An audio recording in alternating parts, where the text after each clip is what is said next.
here, the Frugal Crafter. Today I'm going to show you how to make these fun recycled bracelets using some supplies you probably have around the house, or feel free to improvise. But the basis of this bracelet is the plastic nylon strapping that comes around boxes. Sometimes when you get big boxes delivered to you, they'll have this like kind of, I think it's like a plasticky nylon kind of strapping that, you know, reinforces the boxes. Well, I got a big order from Paper Mart, and I thought, and these were around them, and I thought, you know, this would be really cool to use as the base of some bracelets. So what you're going to need is about 10 inches of the webbing, and I've got a piece cut here, so I'll just show you how easily it cuts. I'm just going to snip that right off and cut it right with your regular scissors. And then you want to cut off about 11 inches of duct tape, and I've got some rolled out right here, so I'm just going to snip that off the roll. And then what you want to do is actually cut it, slice it in half, kind of rip it in half, so you'll end up with like a 1-inch strip. So I got mine on there a little crooked, so I'm just gonna eyeball it. It doesn't have to be perfect. The worst that will happen is that you'll have a little gap in the back of your bracelet where you can't see it, so it doesn't really matter. And then you want to flip over that piece. Okay, so you can get like 2 bracelets out of one little strip here, out of one piece of duct tape. And you actually can get the narrower duct tape, which works out really well, and I just got something stuck in there, so I'm trying to pick that up so I don't have any weird bumps. We don't want the weird bumps. Okay, so then we're going to stick our little bracelet piece right center, right in the middle, just like so. Whoops, that's not quite in the middle. Honestly, I was doing this really well until I turned the camera on, and then no. I heard that if you wet your finger, there we go. If you wet your finger, I just did it, the duct tape won't stick to you, so that's kind of cool. Alright, so I'm going to shift it kind of closer to one end than the other and just press it down. Alright, and then I'm going to snip off this extra here. You can see where the end of the strapping is. I'm just going to snip that off and save that. Okay, we'll be using that in a minute.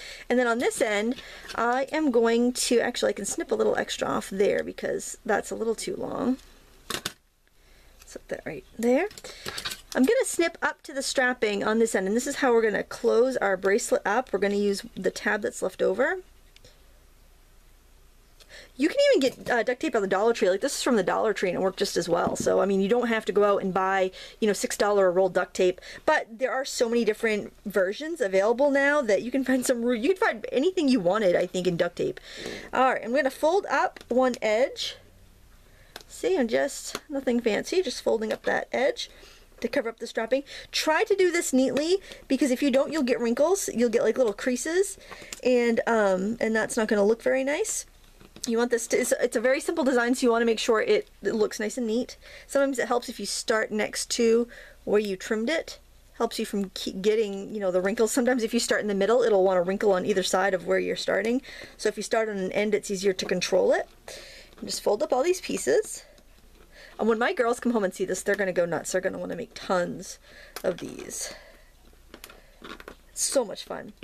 Okay, and then what you can do is kind of wrap it around, and you can see if it's going to slide on your hand. So this was 10 inches, and I've got this overlapped like an inch, and it fits on my hand. So if you need to, if your hands are smaller than mine, you can always trim that a little bit there with the scissors. It's not going to hurt anything. But even if your wrists are bigger than mine, I still think the 10-inch would accommodate it. You could just kind of overlap like a 1/4 of an inch. Make sure you overlap it, because if you butt it up against, you're going to have this bend in it, and it's not going to look nice and round. So you want to at least overlap it a little bit. So if your hands are really large, like maybe you're making this for a man with some really cool like camo, or I love this Union Jack, you might want to make it larger for men. Men have like larger hands, so you might need to go up to, you know, 10.5, 11 inches. But just get someone to kind of go like that so you can see if it's going to slip on. And then we just fold over these tabs, and that locks it in place. Now for this little guy here, this little sticky out bit, see if we look in there, we can see we've got that end. Take one of those little scraps that you cut off, and then just seal down that end, and really that's all there is to it. Very, very simple. It slides right on. Like, I could have made mine a little bit smaller. These are some of the designs that I made. This was the first one I did. I'll show you the first one because it didn't come out quite as well, and I want to show you why. So, you know, your first one might not come out that great. It just takes a little practice. I actually started with a full piece of tape and was wrapping around, and it was really too thick. So then I started trimming it And then I didn't line it up very well, and I put a whole piece of duct tape around the entire place where it matched.